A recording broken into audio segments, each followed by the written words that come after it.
If you take a look at a lot of what's happening on the globe, like I said, life is reduced to entertainment. The clothing, we are affected by the advertising, the aggressive media, and the social networking, and the norms of society have put so much pressure on us that we will not come out of the home with hijab. Why? Because society will frown upon us. Who is being forced? Who is being forced? And how are they being forced? Who is the good Muslim here? May Allah subhanahu wa ta'ala make us vehicles of promoting goodness. My sisters, you know, one of the sisters in the United States introduced something known as World Hijab Day.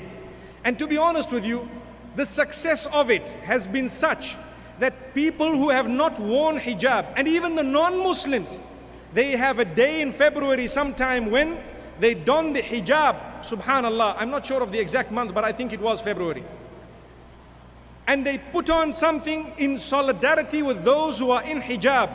They tell you that the comfort we feel, the goodness, the respect we get is amazing. We are not judged by the hair we have, perhaps, you know, the type of shape we have and so on. Because believe me, my mothers and sisters, you know, when a person is in love with your heart and your character and conduct and your closeness to the Almighty, their love will only increase as the days pass. Because that, every one of us, as we become older, we start scratching our heads and thinking about the meeting with Allah subhanahu wa ta'ala. So it makes us a little bit better in terms of people.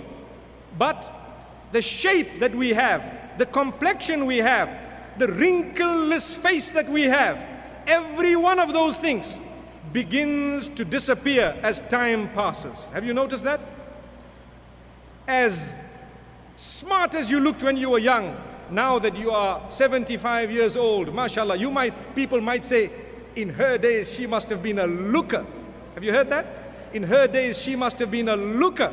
And sometimes you get 75-year-old people coming about with all these photographs telling you, look what I looked like when I was 20. And the smile is so broad. My sister, you are no longer 20. You cannot tell a man, marry my photo. No. May Allah subhanahu wa ta'ala grant us goodness.